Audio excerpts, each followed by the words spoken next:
Hello les amis, je vous retrouve pour une nouvelle vidéo sur le football et la Ligue des Champions 2026-2027 et je vais vous présenter le débrief en statistique du match Fenerbahçe contre Lyon, un match qui avait lieu ce 18 août 2026, c'était la finale aller dans les qualifications pour la phase de poule et un match qui s'est terminé sur un nul, un but partout, un nul qui fait peut-être l'affaire de Lyon ou peut-être pas, en tout cas c'est une bonne performance pour Lyon déjà qui n'a pas perdu à l'extérieur et qui aura son destin entre ses mains à domicile. Alors dans cette vidéo, on va revenir sur les buts de cette rencontre, mais surtout sur les statistiques des deux équipes pour comprendre un petit peu le déroulé du match.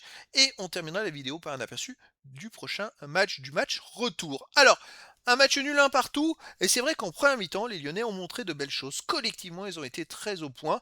Le Fenerbahçe n'a pas réussi à exister. Fenerbahçe n'arrivait pas à construire quoi que ce soit, et il paraissait même emprunté, même lourd, en retard. C'était vraiment, et Lyon a maîtrisé son sujet pour finalement ouvrir le score à la 40e minute suite à, je dirais, un double 1-2 de Tolisso qui déjà récupère le ballon à 20 mètres de la cage adverse de la tête. Le défenseur lui remet le ballon, il reprend la tête et il décale, je crois, sur Maitland Nice. Il fait un appel sur le côté, dans l'enchaînement, Maitland Nice lui remet, donc c'est un 1-2. Et Tolisso centre pour Openda qui marque de la tête. Je crois que c'est Skriniar qui dévie du ballon du dos légèrement. Et voilà, et donc ouverture du score méritée de Lyon.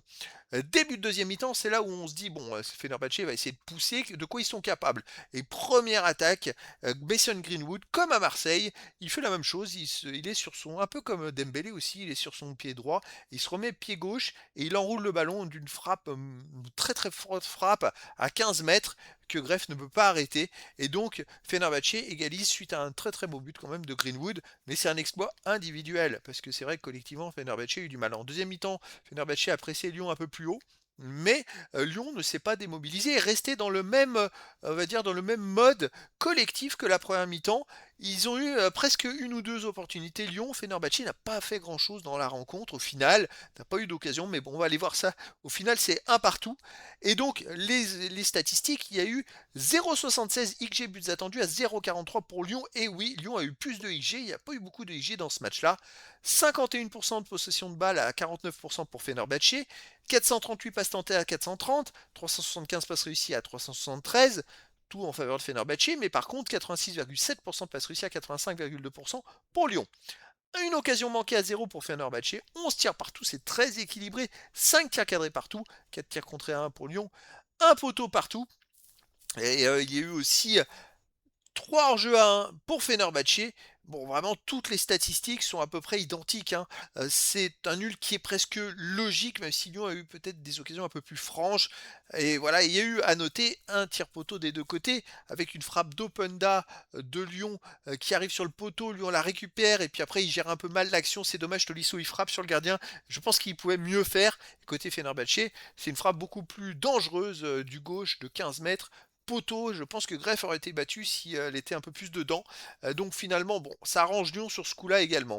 Les autres statistiques, il y a eu 3 corners à 0 pour Fenerbahçe, 17 centres à 12 pour Fenerbahçe, 6 interceptions à 4 pour Fenerbahçe, 10 tacles à 5 pour Fenerbahçe, 40 duels gagnés à 32 pour Lyon, 4 arrêts partout, 13 fautes. Je crois qu'il n'y a pas 4 arrêts, c'est 4 à 1 pour Fenerbahçe. Non, 4 à 1 pour Lyon. Pardon. 13 fautes partout. 2 jaunes à 1 pour Fenerbahçe, pas de rouge. Bon, c'est un match qui est très équilibré dans la plupart des statistiques et logiques. Tout va donc se jouer au match retour. Et le match retour, les amis, ce sera le 26 août à 21 h à Lyon. Alors le 26 août, je crois que c'est le mercredi cette fois. Et donc, je dirais que tout est possible. Lyon a montré quand même de très belles choses et a son destin entre ses mains. Je pense qu'il y a un peu plus, un côté collectif un peu plus pour Lyon. Mais attention parce que dans une semaine, c'est pas la même chose. Ça va se jouer à Lyon.